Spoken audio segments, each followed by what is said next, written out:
წარმოადგენს 9 საათიანი, 1 საათიანი ვიდეოები, სადაც ექსპერტიზა არ იყო ჩატარებული, ეს 1 საათიანი ვიდეოები რატო წარმოადგენეს, ჩემთვის გაურკვეველია. ახალი სკანდალი 4 ოქტომბრის საქმეში. მტკიცებულებების გამოკვლევის დასკვნით ეტაპზე. ცნობილი გახდა, რომ ვიდეო კადრები ექსპერტებს არ შეუსწავლიათ. ბრალდებულების ამოცნობა შესაბამისი პროცედურების გავლის შემდეგ არ მომხდარა. მაშინ როგორ დააიდენტიფიცირეს ბრალდებულები, ეს გარემოება საქმეს თავდაყირა აყენებს. თითქოს ქმნიან ფონს, რომ ეს ადამიანები რაღაც სხვადასხვა დანაშაულს ჩადიოდნენ, მაგრამ მე პირდაპირ შემიძლია გითხრათ, რომ მაგალითად ვლადიმერ გველესიანს არ ჩაუდენია სისხლის სამართლის დანაშაული. ვლადიმერ გველესიანი არ თანხმდება საპროცესო პირობებს და მას არ აინტერესებს თუ რა საპროცესო პირობები იქნება. დღეს ვიდეო მტკიცებულებები რო გამოვიკვლიოთ, ვინც ღობე ჩამოაგდო, ეს ადამიანები დაკავებულები არ არიან. არც ერთ კადრში დღეს სასამართლო პროცესზე ვინც გამოვიკვლიოთ, ვინც არის ბრალდებული, ეგრეთ წოდებული ბრალდებული, ხო? ამ ადამიანებს არც ღობე დაუზიანებიათ, არც რაიმე სისხლის სამართლის დანაშაული ჩაუდენიათ. აუშვებელია რომ მივუთითოთ კონკრეტულ პირებს, რომ ეს არის ეს ბრალდებული, როცა ეს ექსპერტსაც არ უნახავს და ექსპერტს ამაზე თანდაკში არ დაუდია. შემამსა დღეს ვიდეომასალები, რომელიც გამოვიკვლიოთ, იყო რამოდენიმე ფაქტებზე მითითება, თუმცა სულხან ტუღუშთან და ალექსანდრე ჩაშთაძის მიმართებაში ვიდეომასალები ჩვენ ისევ არ გვინახავს ჯერჯერობით. სავარაუდოდ შემდეგ სხდომაზე ბრალდება მტკიცებულებების გამოკვლევას დაასრულებს. საქმის პროკურორი ამტკიცებს, რომ 4 ოქტომბრის საქმეში უამრავი ვიდეო მასალა იდო, ამიტომ ყველა ვიდეოს ექსპერტი ვერ დაათვალიერებდა. ეს ბრალდების პოზიციაა. ძალიან მარტივი ახსნა.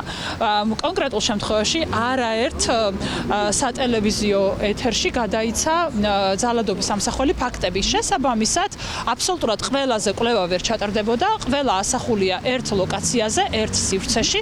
აქედან გამომდინარე, გამოვიკვლიეთ როგორც ის ვიდეო ჩანაწერები, რომელიც ექსპერტიზაზე არის გადაგზავნილი, ასევე ის ვიდეო ჩანაწერები, რომლებიც ექსპერტიზაზე გადაგზავნილი არ არის. ანუ სასამართლო პროცესზე წარმოადგინეთ ორივე ვიდეო ჩანაწერი.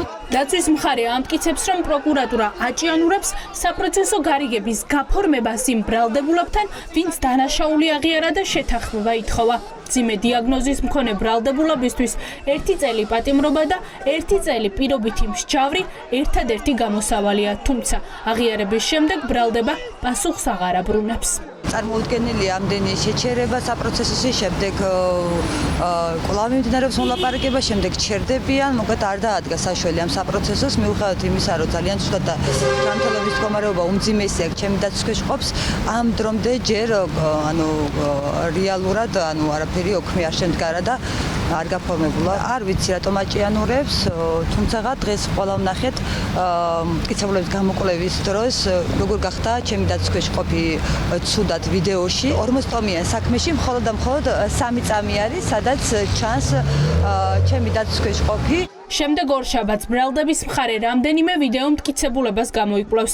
ამის შემდეგ კი საპირისპირო მტკიცებულებების გამოკვლევა დაცვის მხარემ უნდა დაიწყოს. ამისთვის ადვოკატებს სულ რამდენიმე პროცესი დასჭირდებათ.